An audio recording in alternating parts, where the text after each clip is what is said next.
to Would I Lie to You, the show with tall tales and tantalising truths. On Lee Mack's team tonight, an actress who recently played the part of Anne Boleyn. Very exciting, although, spoiler alert, she's not in the second series. It's Cariad Lloyd. And a comedian who, when he was on Celebrity MasterChef, arranged his herbs in alphabetical order. Where did he find the time? Probably next to the parsley. It's Edmondson. And over on David Mitchell's team tonight, a singer who is one half of Rizzle Kicks. So tonight's biggest lie will be when David pretends he's heard of them. It's Jordan Stevens. And as part of the Apprentice, he's responsible for Lord Sugar's annual search to find Britain's most deluded narcissist. Please welcome Claude Littner. And so to round one, Home Truths, where our panellists each read a statement from the card in front of them. Now, to make things harder, they've never seen the card before. They have no idea what they'll be faced with. And it's up to the opposing team to sort the fact from the fiction. Aide, you're first up. Right.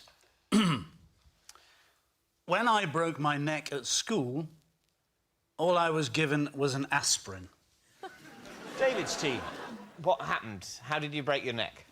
Don't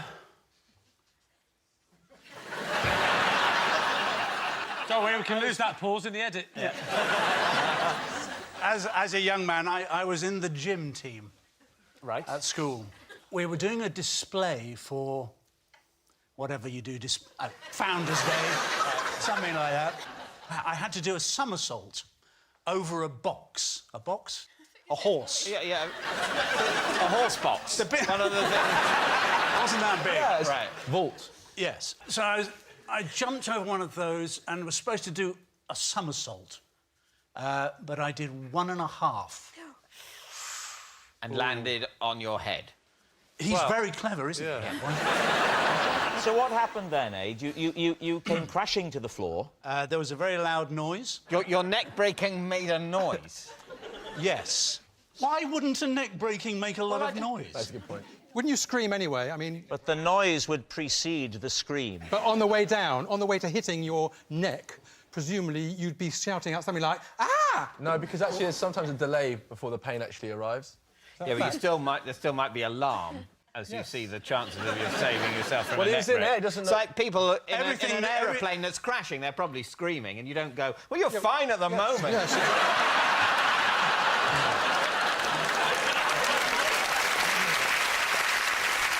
So you've hit the ground, you fall to the floor. What happens then? I was in a great deal of pain. Was there a gym teacher present? There was. He was Scottish. Yeah.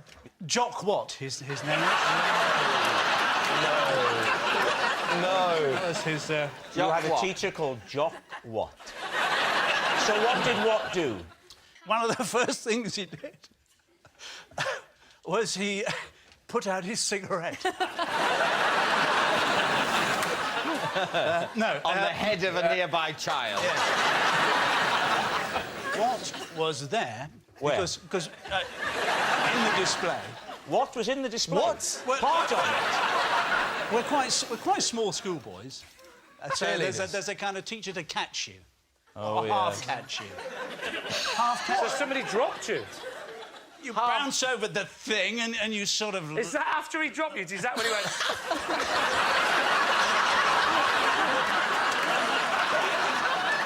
I was carried off the field of display. By what? By...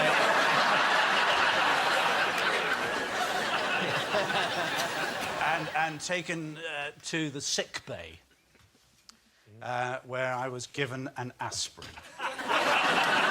So where was Watt now? I wish his name wasn't Watt. Why?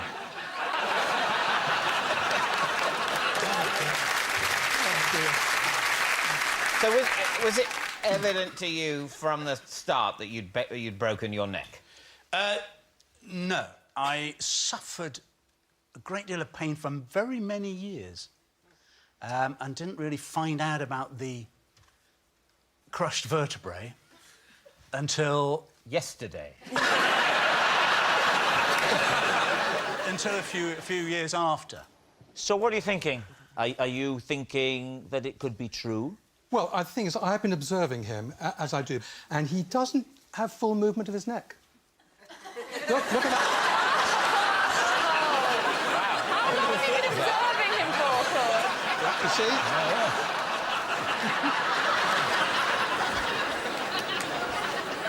What do you think? I reckon it's true now because of the whole neck thing. Do you think it's true because of inhibited neck movement? I do indeed. We're going to say it's true. Aide Edmondson, was it true or was it a lie? It's true. Yeah. Yes, it's true. Aide was given an aspirin for a broken neck. Cariad, Yes. you're next. I was sacked from my job in a call centre for repeatedly using different accents on the phone. David's team. Who were you in a call centre for? Who did you work for? I was working for Royal Mail. Royal Mail? Yes. And what sort of call do you get?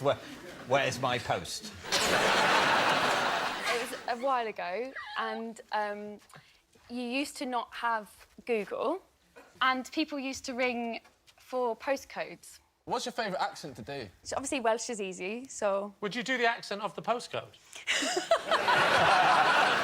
So, yeah, that would... Sometimes you could do that. So, OK, I'll be the person who OK. needs my postcode. OK. OK? Yeah, That does sound like a pre-Google phone, I'll give you that. Hello. Oh, hello. Bwla da. I need a postcode, please. That's nice. Oh, are you Welsh as well? Ah, dim eich ffradi. Oh, nachyn nawr I bydd y Mair. Ac y Mair are sitting at a panel ac I got a moron to your left.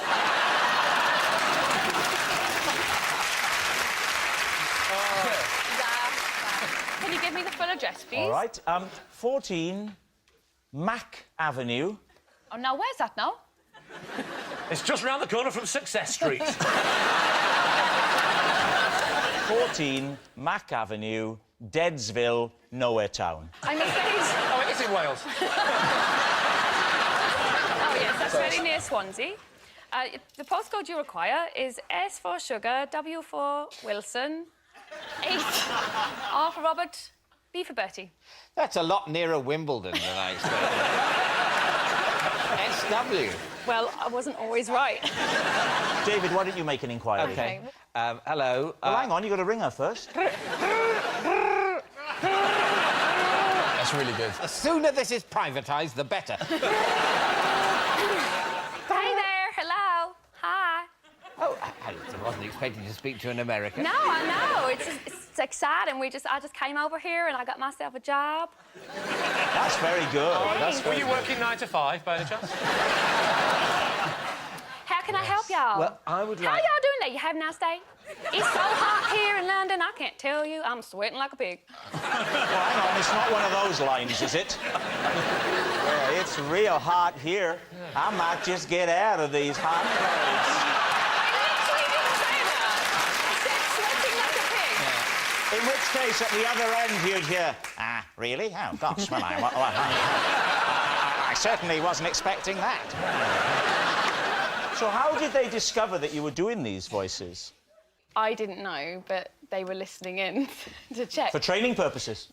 And so they were listening in for a week on me. Look, I have as much of a sense of fun as the next man. But I hope it's not him. that's very disrespectful to your employers. They were paying me, like, $4.60 an hour, I think. Well, work more hours. Work more hours, save up, you can go on a cruise.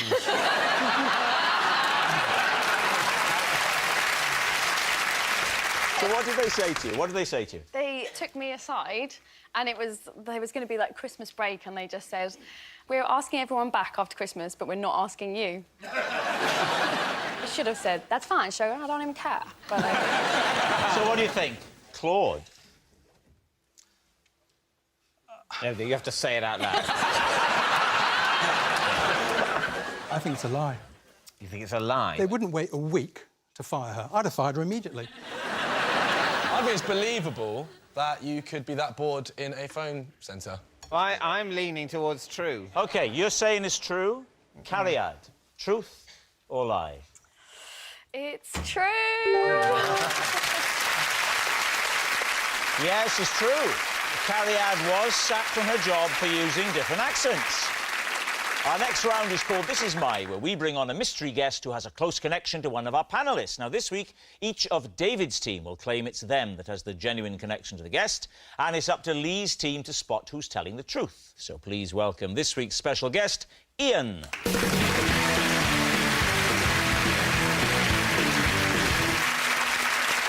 So, Claude, what is Ian to you?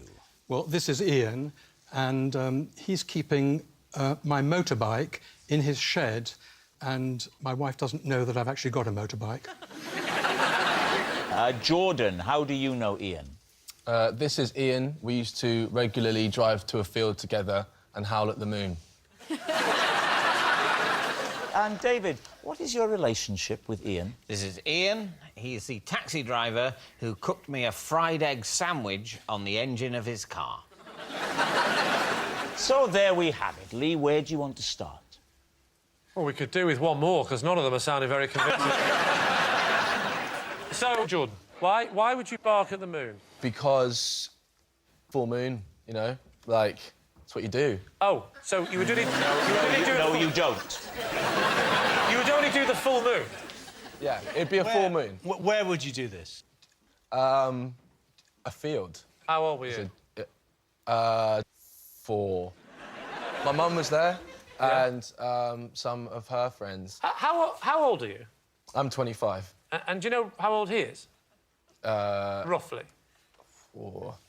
I noticed you had to glance there, Jordan, just 40. to check. 40.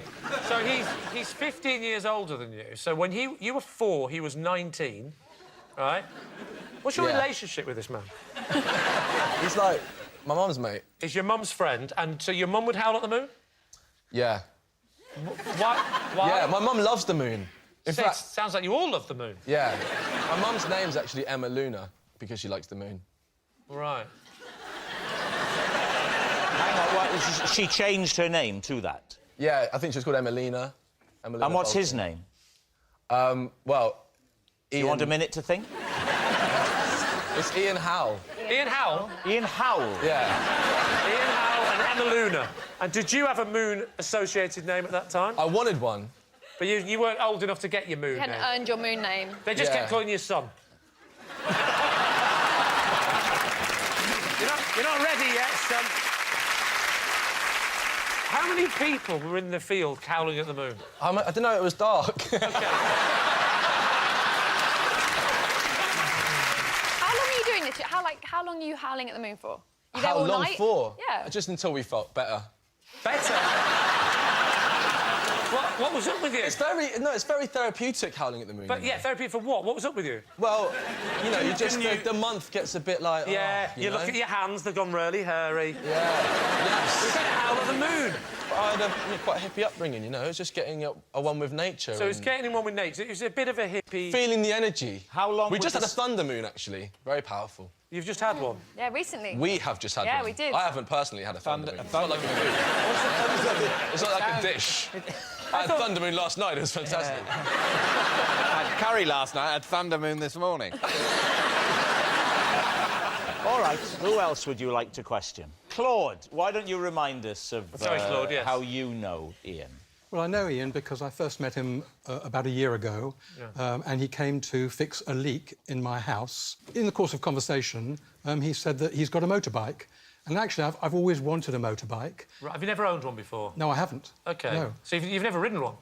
I probably have on holiday, but not really. Right. What bike is it? What bike have I actually bought? Yeah. Well, I'm glad you've asked me that. It's called... I don't know how familiar you are with bikes. Well, let's assume familiar. he is. OK.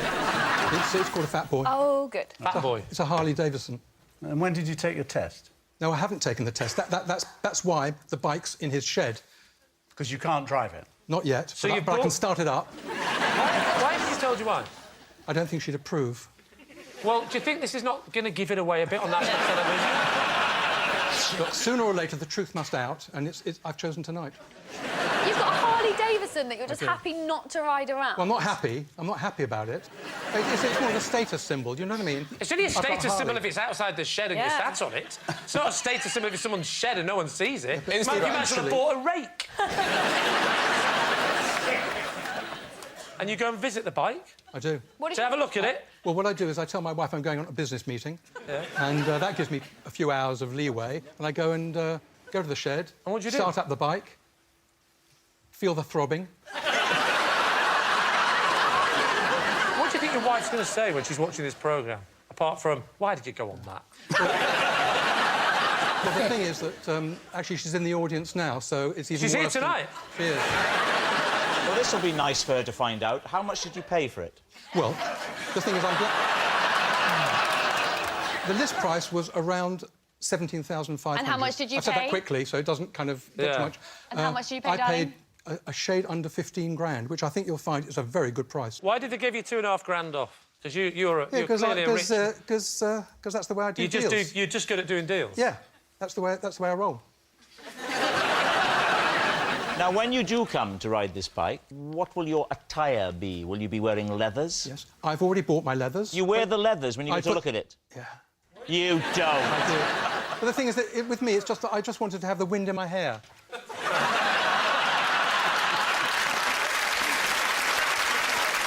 All right, what about David? Remind us again, please, David. This is Ian, and he's the taxi driver who cooked me a fried egg sandwich on the engine of his car. And where were you going from and to? I was going from a holiday home in the West Country, in Cornwall. Your holiday home?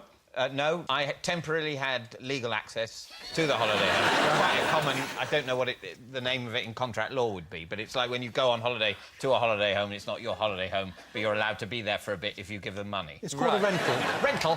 That's right. So you're at a rental home? And then I was leaving it to go to a railway station. What station was it? Bodmin Parkway. And You definitely started the word Bodmin, not knowing how that was going to end. And he drove you to Bodmin Parkway? Yes. And when did the fried egg, when did that come out in conversation? Yeah. When we'd arrived at the... You know when you arrived? But didn't you have a train to catch? Yes, but the train Yes. had been cancelled. Why? And then- Why was it cancelled? I can't remember. But it how does long did you- sometimes. Believe me, that can happen. Could he not just drive you into Bodmin and find a cafe? I think go he's to a cafe? proud of his egg-on engine cooking skills. How did he do I it? think Did he have a frying pan on the engine? No. happened? Aluminium foil. So he has this cracked with it him, in. did he? Oh, he didn't have any of this with him. No. Yeah. He mimed it. You've got... And where did he find the egg? He had it in the car. He had an egg in the car. Oh, that's I weird. tell you what, he didn't just have one egg. He had, I think, I would estimate between 3 and 6 Any man Where is- did he keep these eggs? Yeah. in an egg box. No, but where was the egg box? Was it in the boot? No, I think it was in a bag in the boot. A bag in the boot? Boot, bag, egg box, eggshell, white yolk. You forgot an egg in the boot.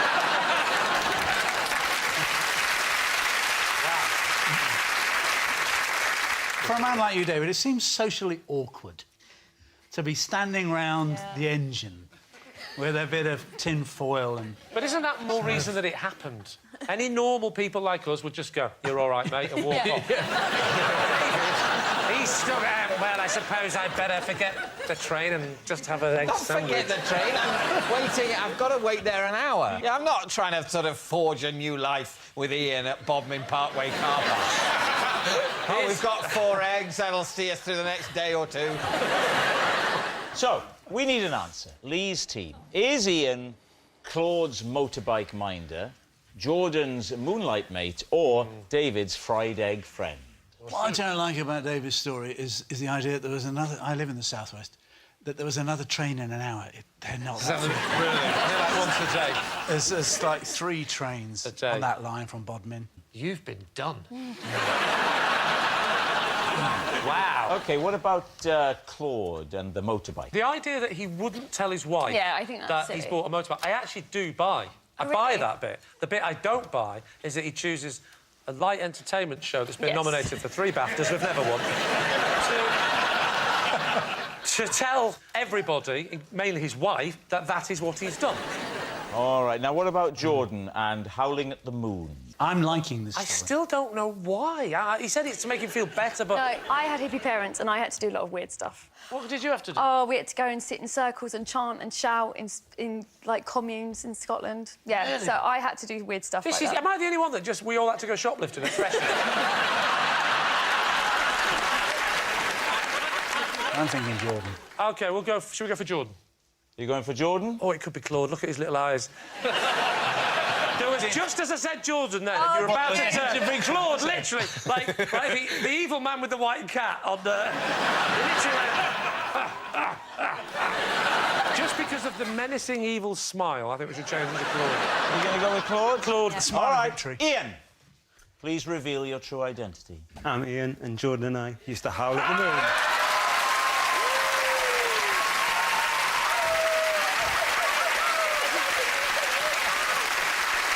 Is he called Ian Howe? And were you called Ian Howe before you were howling at the moon, or did you change your name? I was always called Ian Howe. I knew it. Let's hippie stuff. hear the howl.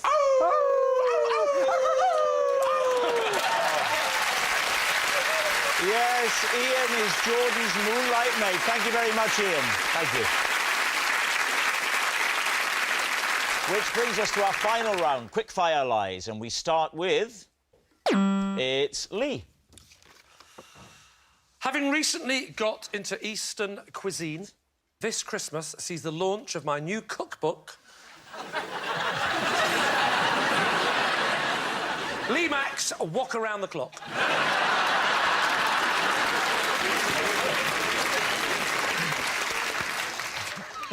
David. Give us some of the recipes from Walk Around the Clock. Shall I give you my favourite ones? Give just your favourite 6 or 7. OK.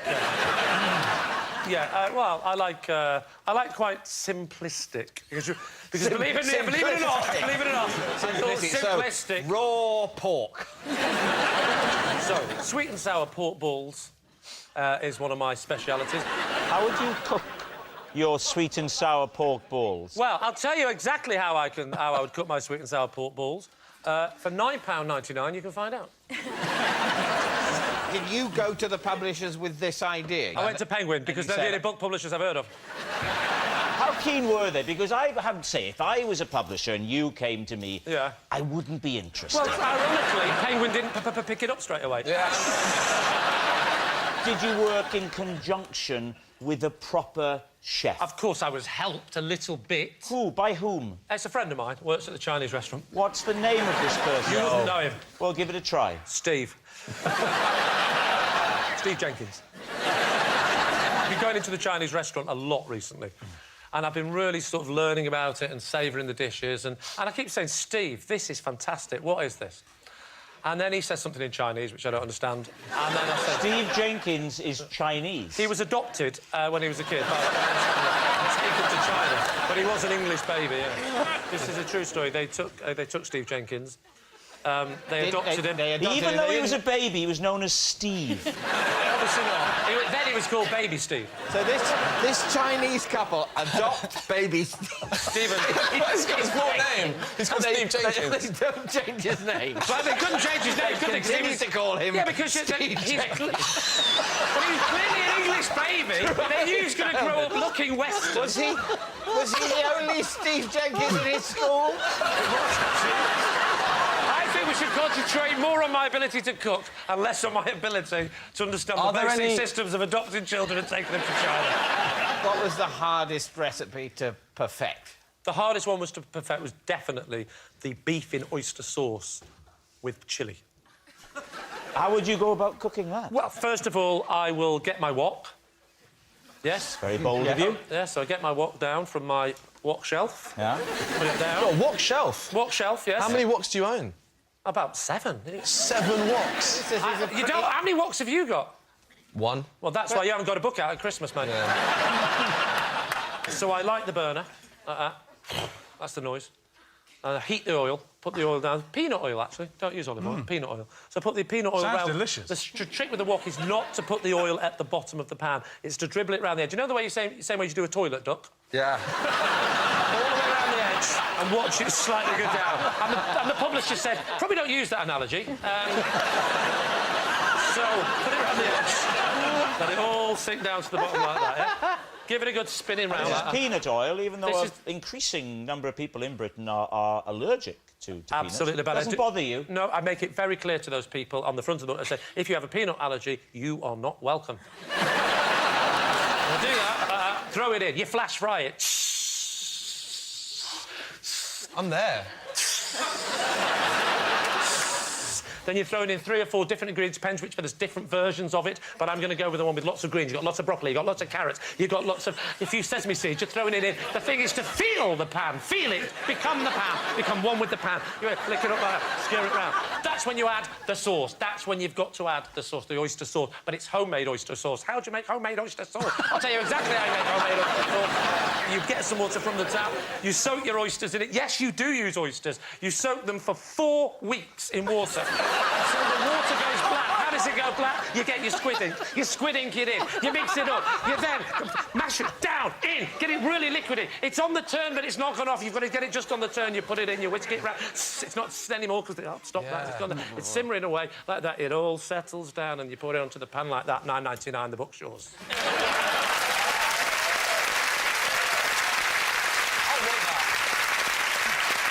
David, what are you thinking? It was very entertaining, but was it? Well, I say very. Was it true? No, it wasn't true.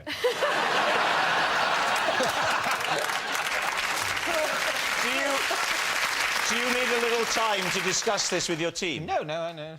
Well, firstly, it wasn't true off the card to start with, because there's no way Lee would bring out that sort of book. Why? I've met him, it's evident. But why? He then went on to make it less You don't know plausible everything about me, David. that your collaborator in this book is a man called Steve Jenkins, who was adopted as a baby in this country, taken back to China. Not for long.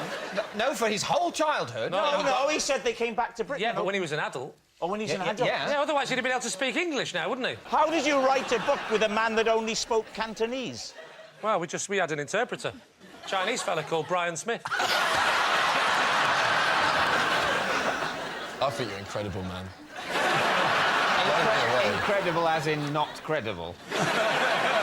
So we're saying it's a lie. Yeah. Well, the audience are on tenterhooks. Lee, was it the truth? See, there's a slight part of me now thinking, I could actually bring this out. It's a lie. It's a lie. Lee hasn't written a cookbook called Lee Mack's Walk Around the Clock. And that noise signals time is up. It's the end of the show. I can reveal that David's team have won by 4 points to 0. Thanks for watching. We'll see you next time. Good night.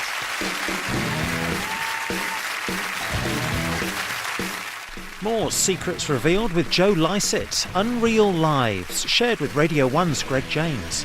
And while you're on BBC iPlayer, Kayvan Novak has a message for you in the Celebrity Voicemail Show. Here next, wedding plans in Mrs Brown's Boys.